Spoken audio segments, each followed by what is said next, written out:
welcome to our channel. We are Josh and Siena. We met in Australia in 2018 and are currently living in the Netherlands. We asked and you guys said you wanted a part 2 of the top cultural differences between America and the Netherlands. So here it is. Here we are.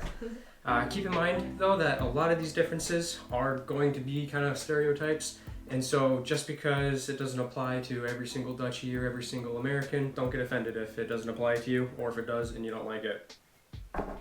Yeah, it won't apply to everyone. But these are some of the fun things that we've noticed just from our time living in both countries. Yeah. One of the first and most annoying differences that I noticed when coming to the Netherlands is my credit card hardly works anywhere. Yeah, it's really annoying. Which means I have to rely on her credit card. So I pay for everything. Visa and MasterCard are just not widely accepted in the Netherlands. Most payments are done through AUDIIO, which is only available if you're a Dutchie. So coming in as an international, sometimes it makes it quite difficult to get around if you just have a MasterCard. Yeah, because you just cannot pay everywhere, which is a little annoying. If you ain't Dutch, you ain't much. Bruh. The good news is though that pretty much all the ATMs that I've used do accept my MasterCard, so I can easily access my bank account and pull out cash that way. So keep that in mind when you travel to the Netherlands, because that is kind of important. If you go eat dinner somewhere but you actually can't pay, like, it's really annoying. I don't want to dine and dash. So we have number 2, and number 2 is actually lunches.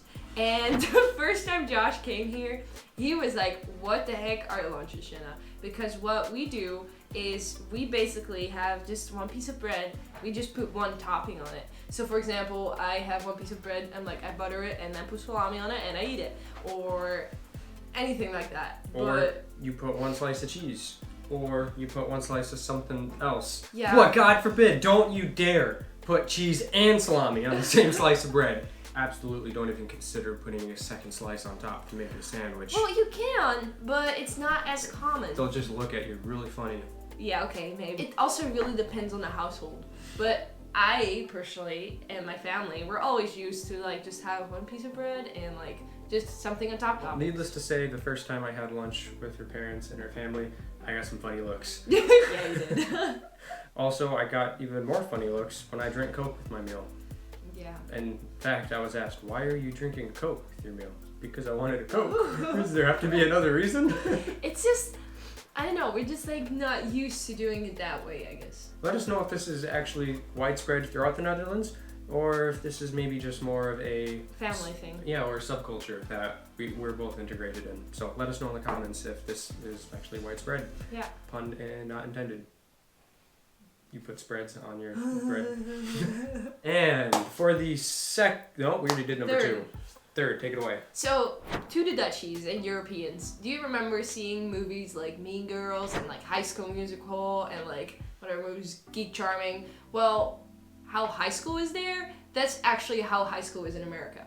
So we Europeans are not used to going to school by a yellow school bus. Yes, we really do have yellow school buses. They really do. And I took one as a child when I went to school. We have these tiny lockers. They have the huge ones. We don't. I'm talking for Dutchies right now. I don't know if it's everywhere like that in Europe, but at least it is in the Netherlands. And they really do have sports and competitions, like, very competitively in Football, US. basketball, cheerleaders, the whole It's shtick. I played a couple of sports in high school myself, and it was practice every single day after school for at least 2 hours usually.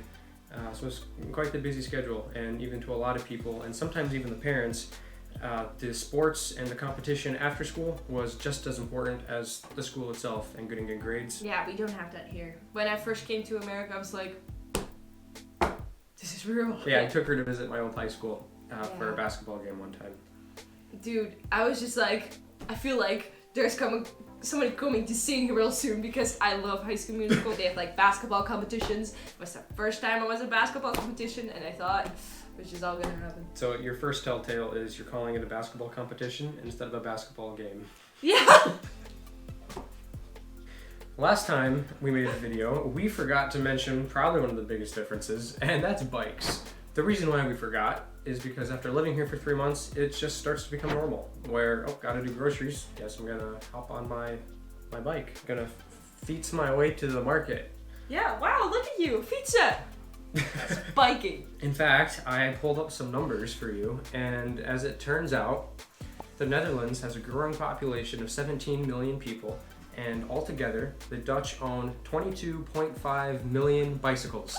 So this means that on average, they own 1.3 bicycles per capita, more than any other country in the world. Wow. Yeah, and compare that. Proud. And now contrast to America, because I mean, of course, Americans own bikes as well. However, just as the Dutch own bikes, you can bet you Americans own guns. And the Small Arms Survey stated that U.S. civilians alone account for 393 million, which is about 46%, of the worldwide total of civilian-held firearms. This amounts to 120 and a half firearms for every 100 residents. That's a lot. It is a lot, but you have bikes and we have guns. Yeah, but with a bike, I'm not planning on killing anyone. So don't fight the U.S. Oh, whoa. Fine. So just to give you a little bit more perspective as well, the Netherlands has a population of 17 million people, and the U.S. has a population of 328 million. And the bike to person ratio in the Netherlands is pretty similar to the gun to person ratio in the U.S. So that's a lot of guns. That is a lot of guns. Again, this doesn't mean everybody owns guns in the U.S. There are plenty of people that are anti-gun and they want more gun control. So that's why some people just own a few more. Yeah, so there's some people that stockpile. Here's something interesting that we actually both learned from a YouTube comment from one of you guys, and that is the reason why so many roads in the Netherlands are made of brick. It was kind of weird at first for me, coming in and parking lots made of brick, sidewalks made of brick, and even a ton of normal roads are made of brick. So much work. Whew. So I'm kind of confused, like why exactly, especially because it's usually a bit more bumpy. But it turns out there is a reason behind it. That's a very good reason. Like most things, there is a reason. And that is because the Netherlands is below sea level. Next on my note. Which means that water, obviously, is going to settle in the Netherlands quite easily. And the cracks between the bricks allow room for the water to drain. Yeah. And also, of course, allows for easier road repair and pipe repair, wires, phone lines, all that sort of stuff, especially because the ground does move more easily because it's lower and there's more water. And plus, with it always raining as well, that's another reason. So another thing that is a huge difference is swearing. So a lot of Dutchies swear with like everything they can think of. And when I first met Josh, I was like around 17, Josh was 18, and because I'm a Dutchie and I was used to the environment around me, I was like swearing all the time and like saying very inappropriate words, especially in a Christian community. So I was just saying stuff and everybody just looked at me like, did you just drop the F-bomb like twice in one sentence? So what are the words that you were saying? No, I don't do it anymore, just to clarify. But Josh was kind of like, wow, that's a feisty Dutchie. So needless to say, a lot of the words that are common to use in the Netherlands when you stub your toe or have a bad day, generally speaking, they are looked at as being a lot more heavily weighted in the U.S. Mm-hmm. People in the U.S. still, of course, swear a lot, and especially in blue-collar atmospheres, and I mean, it's very common still within a lot of communities, but much less so within Christian communities, especially more conservative Christian communities, whereas here, it's more of just a way of talking than anything else. As many Americans know, drinking age in the Netherlands is only 18 years old, and even younger in other European countries. In Germany, it's still 16. Mm-hmm. I don't believe you can buy hard liquor at 16, but you can at least buy beer and stuff like that. So that's a very big difference, and a lot of Americans already know that. But what I've noticed is when I talk to people in the Netherlands, they totally don't even realize, never even crosses their mind, in fact, that Americans aren't even allowed to touch alcohol, not allowed to touch alcohol till they're 21. Yeah.